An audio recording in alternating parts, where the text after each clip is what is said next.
Well, it is time again for our weekly update from the Institute of Agriculture and Natural Resources at the University of Nebraska-Lincoln. Our guest today joining us live and in person in New Orleans. We'll tell you why here in a second. Is Vice Chancellor Mike Boehm. Mike, we're in New Orleans. We are. We've got this year's Cattle Industry Convention and NCBA trade show underway. Why'd you make the trip down here? Yeah, I have to give you props though. You got New Orleans. I'm still saying New Orleans. So yeah, well, I'm here for the National Cattlemen's Beef Association, or NCBA's meeting. Yeah. There's a big Nebraska presence. I'm curious, as you've been able to walk around the trade show and the different activities going on here, what have you seen from Nebraska? Yeah, well, first and foremost, hard to miss our 18 Beef Scholars students. So I had my picture taken with them in front of the big NCBA sign. We've got a number of faculty colleagues, not surprisingly connected to the beef system in Nebraska and beyond.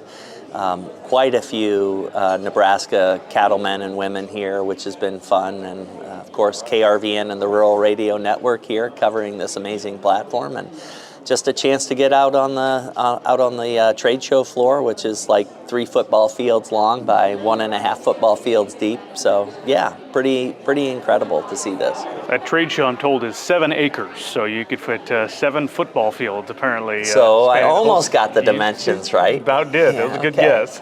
Pretty close.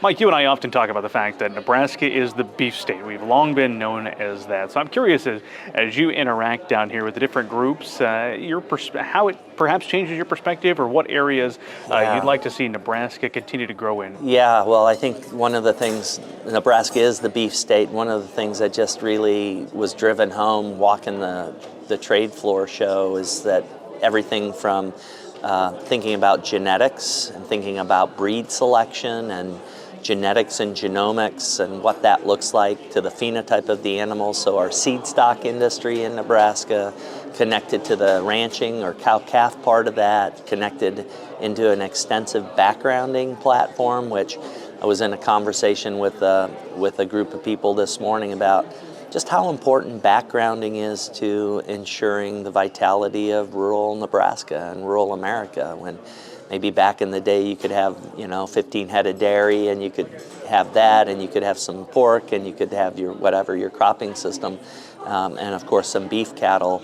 That's really changed over the years, and so the backgrounding operation connected to Nebraska's vertically integrated beef system is fantastic, and of course to the feedlot platform, and then on to packers, and then also a lot this time around consumer demand. So I think this has just been really fun for me to see the diversity and really the depth in each of those verticals in ways that this recovering plant pathologist, really hasn't quite had a chance to do. So I've learned how little I know is what I think I've learned.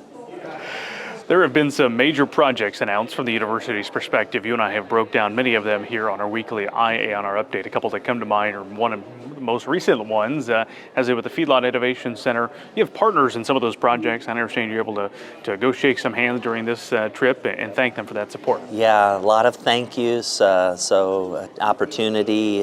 Many of the folks here who know or knew Terry Kloffenstein.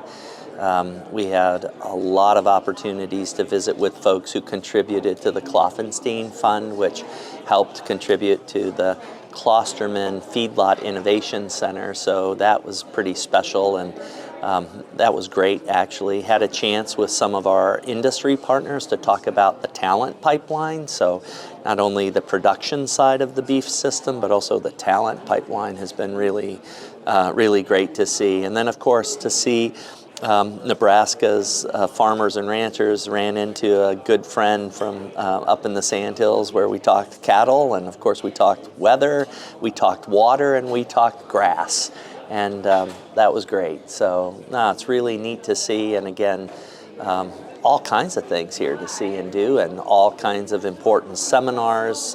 Cattle Facts this morning was interesting to listen to on the global markets.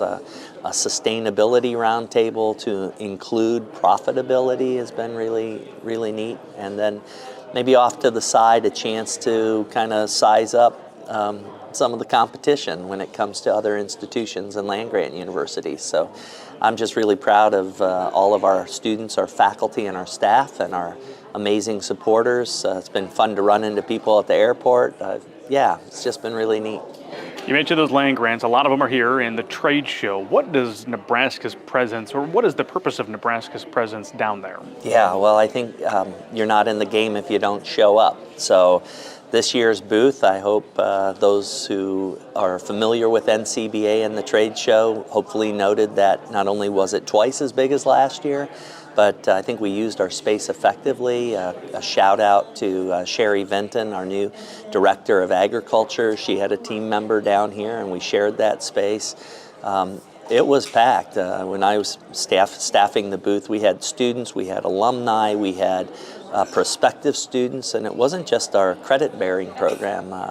The Ranch Practicum, our research or outreach programs at the Great Plains Veterinary Center.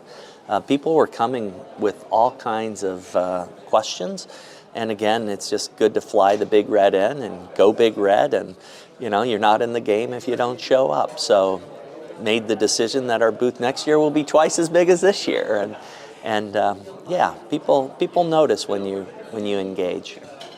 A lot of Nebraskans have been recognized. I should first say a lot of Nebraskans involved, not only on the checkoff side of this convention, but also on the NCBA on the policy front. And several Nebraskans recognized. One of them, Jerry Adams from Adams Land and Cattle, was inducted into a Hall of Fame for cattle feeders. Yep. There's some big icons when it comes to cattle feeding in the state of Nebraska, aren't there? Yeah, absolutely. I mean, congratulations to Jerry and Adams Land and Cattle. Yep, that they had a big shindig last evening, and really exciting. Yeah, I mean, again, it kind of makes you feel small, right? There's just so much to know, and when you walk in the shadows of these really big giants, not only in Nebraska, but in integrated beef systems across the world, it's pretty humbling. And I just really appreciate everybody kind of helping me learn more, and I appreciate the university's commitment to this particular part of our production system and our stewardship of our natural lands and the way that people in rural Nebraska go about their lives, and I'm glad to be a part of that. All right, Mike, final word is yours. What else do you want to leave us with our time down here in New Orleans? No, I'd say thanks again to KRVN and the Rural Radio Network from New Orleans. Absolutely fantastic, Bryce. Appreciate everything, helping get our story out, and better get back to the trade show. That sounds good. That is the voice of the Vice President, the Vice Chancellor of the Institute of Agriculture and Natural Resources, joining us live and in person down here in New Orleans, Louisiana, as part of this year's Cattle Industry Convention and NCBA Trade Show. As a reminder for our listeners, if you'd like to learn more about all the exciting things happening at the Institute, visit their website. It is IANR.unl.edu. Here on the Rural Radio Network, I'm Bryce Duskett reporting.